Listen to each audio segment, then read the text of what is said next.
What's up, YouTube fragrance family and friends? Tommy with Studio Sense here, bringing you yet another review of a brand new fragrance today. Now, I do say brand new. This particular fragrance was released in 2021. However, it is brand new to me, just getting my hands on it. It is a new Calvin Klein fragrance for men called Defy. Let's see what kind of categories this fragrance defies. When we return, we're gonna unbox it. I'm gonna give you my first impressions. That and more is coming up, so stay tuned.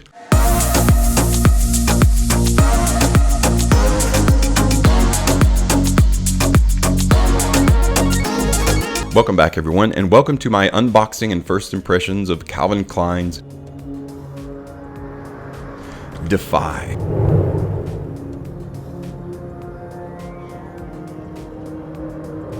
Defy caught my eye when it was first released a while ago. You can actually find a 100 ml bottle of this eau de toilette concentrated fragrance from Calvin Klein for right around 50 to 55 to 60 bucks. We're gonna unbox it today. I'm gonna give you my first impressions and see if it's a fragrance worth getting and worth using. Now, today's fragrances for men have become a little bit more competitive. However, is Calvin Klein kind of reading the signs, as it were, and stepping up their game with this new pillar fragrance of Defy?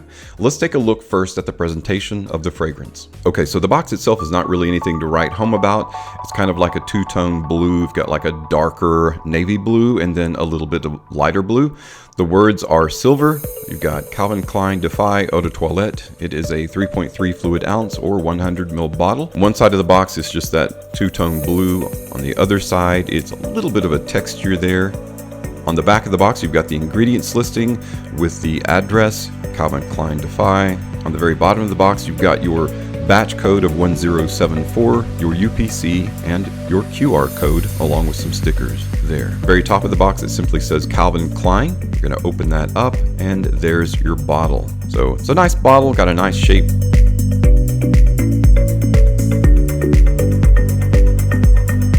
The lid itself, it's got Calvin Klein on the top of it. The lid has that same kind of tactile feel as the one textured side of the box does, and it actually looks kind of familiar. Maybe that'll come to mind later on, but the bottle is nice.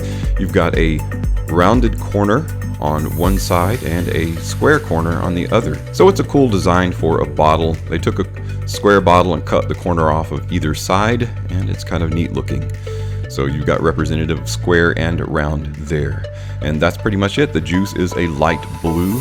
That's pretty much it for the presentation. I do like that bottle. It's a relatively simplistic look. You've got Calvin Klein Defy in a dark navy blue on the bottom right of the bottle. Now, the lid, it looked familiar to me. It looks like similar to another fragrance that actually has a Y in it. So the lid looks very similar, doesn't it? Not necessarily exactly alike, but it does have a similar kind of tactile feel and shape. But what about the juice? Let's talk a little bit about that note breakdown. Calvin Klein Defy features top notes of bergamot, mandarin orange, and cedar leaf, with heart notes of clary sage, lavender absolute, and violet leaf, resting on a base of amber, Haitian vetiver, and musk.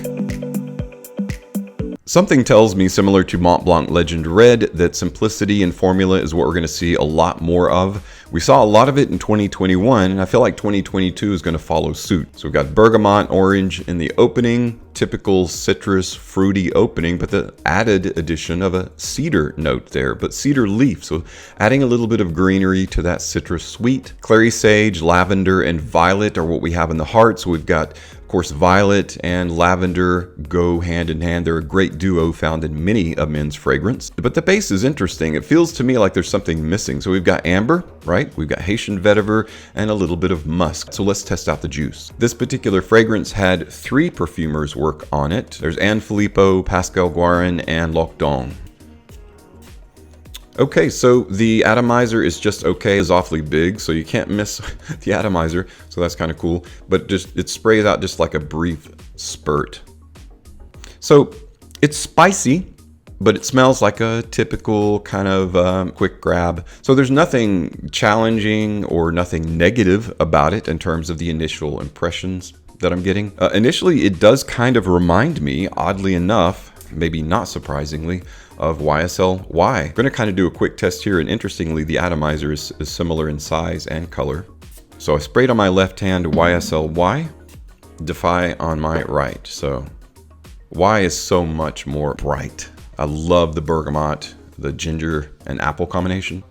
It's just spicy. There's a little bit of spiciness. There's not that kick that's in Y. There's not that really biting ginger, obviously, because ginger's not in here. What they're using is that violet, lavender, clary sage combo to create some spice. The weight density is created by the musk, the amber, and that lightly elegant dryness, which is always vetiver in the base. Yeah, man. So YSL Y is projecting tremendously more than is Defy. This as a pillar fragrance, I don't think is going to be a home run or a big hit because it's just rather generic. Violet, lavender, clary sage, amber, vetiver, musk, and a little bit of brightness there with bergamot and some mandarin orange. I mean, that's pretty much it. It doesn't smell bad. It's obviously trying to be a crowd pleaser. To me, it's already relegated to the background. It's receded tremendously, especially having YSL Y on my left hand here to compare it to.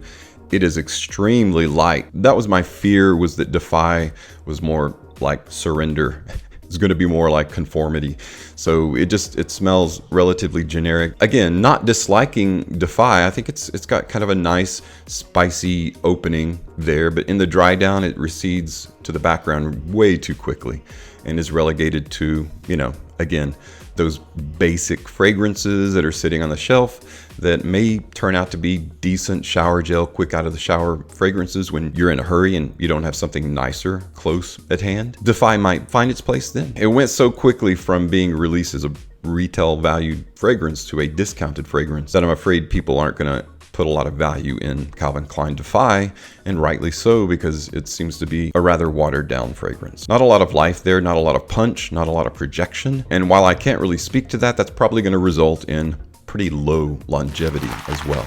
Well guys, that's my quick take, a little bit of an unboxing there as well, and my first impression of Calvin Klein's Defy. I think it might make a decent starter fragrance for a young person if they're just starting out on their fragrance journey and they want to grab a few things that are inexpensive that yet still smell good and that have some use to them, that are more versatile than say your average winter fragrance or specifically summer fragrance. Definitely not something for a fragrance aficionado when there's so many better fragrances, really even at cheaper cost, than Calvin Klein's Defy.